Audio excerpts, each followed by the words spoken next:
नमस्कार, आप दुनिया के फटाफट बुलेटिन में आप सभी का स्वागत है और नजर डालेंगे आज की खास खबरों पर।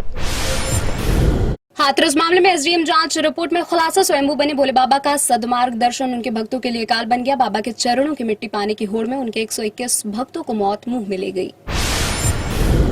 उत्तर प्रदेश के हाथरस में 120 से ज्यादा लोगों की मौत के जिम्मेदार भोले बाबा के आरोपी नहीं बनाए जाने पर उठे सवाल। पुलिस ने आयोजक और सेवादार को बनाया है मुख्य आरोपी। हादसे के बाद से फरार हैं बाबा। उत्तर प्रदेश के हाथरस हादसे की होगी न्यायिक जांच। मुख्यमंत्री योगी आदित्यनाथ बोले, हाईकोर्ट के रिटायर्ड जज करेंगे जांच। बाबा के सेवादारों ने प्रशासन के अफसरों को कथास्थल पर नहीं घुसने दिया था।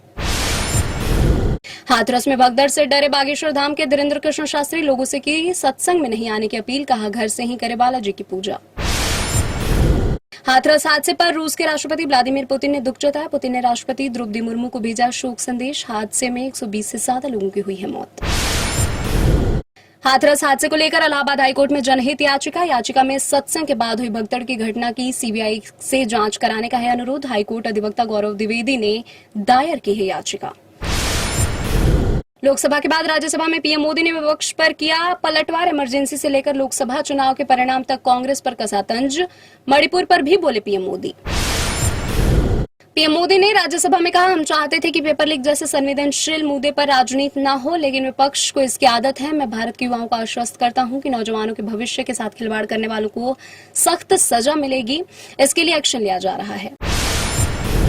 मध्य प्रदेश में मोहन सरकार के पहले बजट में युवाओं को साधने की कोशिश। पुलिस और शिक्षा विभाग में बड़े पैमाने पर नौकरी के साथ सिंहस्थ और इंफ्रास्ट्रक्चर डेवलपमेंट पर जोर, विपक्ष ने उठाए सवाल।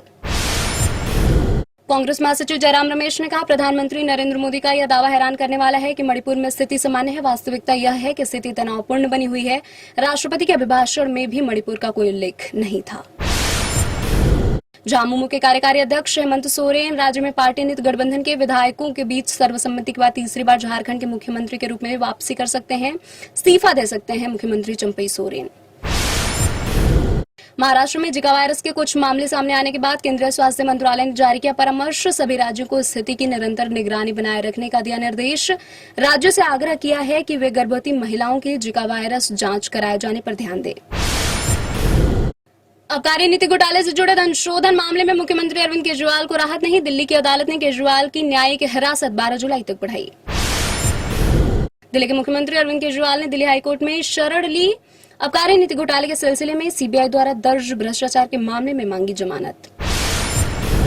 किसी समय एनडीए के साथ रहे बिजू जनता दल ने किया मोदी सरकार का विरोध। विजद ने दिया विपक्षी खेमे का साथ। जगन की वाईएसआरसीपी ने सरकार का साथ दिया। बाजार नियामक सेबी ने शेयर ब्रोकरों के लिए संस्थागत व्यवस्था को अधिसूचित किया है। इसमें शेयर ब्रोकरों को बाजार में हुई गड़बड़ियों का पता लगाने और रोकथाम के लिए कदम उठाने की जरूरत है।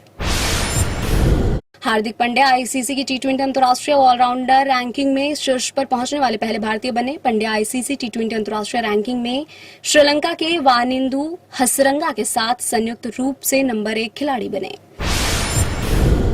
सेंसेक्स पहली बार 80,000 के ऐतिहासिक मुकाम को छूने में सफल रहा, हालांकि बाद में यह कुछ नीचे आ गया। सेंसेक्स कारोबार के अंत में 545 अंक उछलकर 79,987 अंक पर बंद हुआ। निफ्टी भी 163 अंक चढ़कर 24,287 अंक के सार्वकालिक उच्च स्तर पर हुआ बंद।